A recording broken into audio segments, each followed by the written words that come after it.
कर्नाटक में हिजाब विवाद को पैदा करने के पीछे बार बार एक ही नाम लिया जा रहा है और ये नाम है एसडीपीआई का। जी हां, सही पहचाना आपने, ये वही एसडीपीआई है जो पीएफआई जैसे कट्टरपंथी संगठन के सियासी इरादों को आगे बढ़ाता है। हमारी अगली एक्सक्लूसिव रिपोर्ट में आप देखिए, समझिए कि किस तरह से इस विवाद को बेवजह तूल दिया गया और इस विवाद की आग में एसडीपीआई और सीएफआई जैसे संगठनों ने अपनी रोटियां सेकी हैं।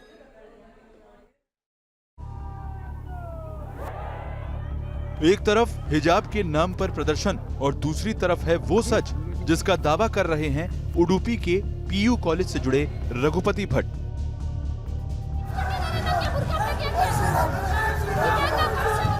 क्लास के अंदर हिजाब पहनने की जिद का आगाज उडुपी के पीयू कॉलेज से ही हुआ था, जब कुछ छात्राओं ने क्लासरूम के अंदर हिजाब पहनने की इजाजत मांगी थी और इजाजत न मिलने पर क्लास में आने से इनकार कर दिया था।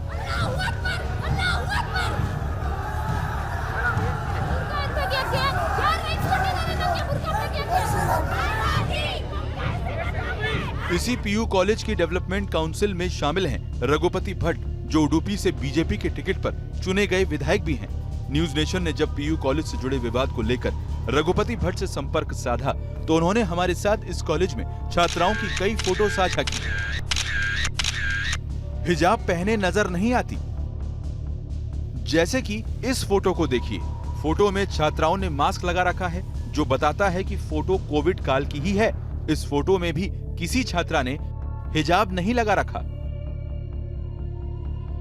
अब इस दूसरी फोटो को देखिए। ये फोटो कॉलेज की मॉर्निंग असेंबली की है, जहां भी मुस्लिम और गैर मुस्लिम छात्राएं मौजूद हैं। इस फोटो में भी किसी छात्रा ने हिजाब नहीं लगा रखा है। इन सबूतों के साथ रघुपति भट्ट ने न्यूज नेशन के माइक पर साफ साफ कहा कि हिजाब की मांग को लेकर छात्राओं को ब्रेन वॉश किया गया।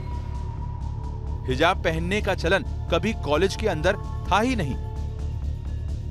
20-25 साल से जो हिजाब नहीं थे कॉलेज में क्लासरूम में, इसको ये दिसंबर में इन्होंने मुद्दा उठाया, वो कैंपस फ्रंट का इन्फ्लुएंस में। रघुपति भट्ट का ये बयान और ये फोटो देखने के बाद अपने आप ही कुछ सवाल मन में पैदा होते हैं। जब उडुपी के कॉलेज में हिजाब पहनने का चलन कभी था ही नहीं, तो अचानक दिसंबर में छात्राएं हिजाब की मांग क्यों करने लगी? क्या छात्राओं को अचानक हिजाब की शक्ल में अपना मजहबी हक याद आ गया, या फिर ये छात्राएं किसी के हाथ की कठपुतली हैं? इन सवालों का जवाब जानना है तो जरा दिसंबर का वो घटनाक्रम देखिए और सुनिए, जिसकी एक्सक्लूसिव जानकारी न्यूज नेशन को मिली है। ये बीते 29 अक्टूबर का वीडियो है, जब कर्नाटक के उडुपी में स्टूडेंट्स के राइट विंग ऑर्गेनाइजेशन एबीवीपी की ओर से एक मार्च निकाला गया था। इस वीडियो के कुछ फ्रेम्स को देखकर मुमकिन है आपको हैरानी भी हो, क्योंकि भगवा झंडा वाले इस प्रोटेस्ट में कुछ मुस्लिम छात्राएं भी हिजाब के साथ शामिल नजर आ रही हैं। ये प्रोटेस्ट 16 अक्टूबर की उस घटना के खिलाफ हो रहा था, जिसमें कर्नाटक के मणिपाल की एक यूनिवर्सिटी में एक छात्रा की सुरक्षा को लेकर सवाल खड़े हुए थे। उस घटना को लेकर एबीवीपी ने उडुपी में ये प्रोटेस्ट मार्च निकाला था, जिसमें कई मुस्लिम छात्राएं भी शामिल हुई थी। लेकिन भगवा झंडे वाले इस प्रोटेस्ट मार्च में मुस्लिम छात्राओं का शामिल होना दक्षिण के कुछ लेफ्टिस्ट या यूं कहें कि इस्लामिक छात्र संगठन पचा नहीं पाए।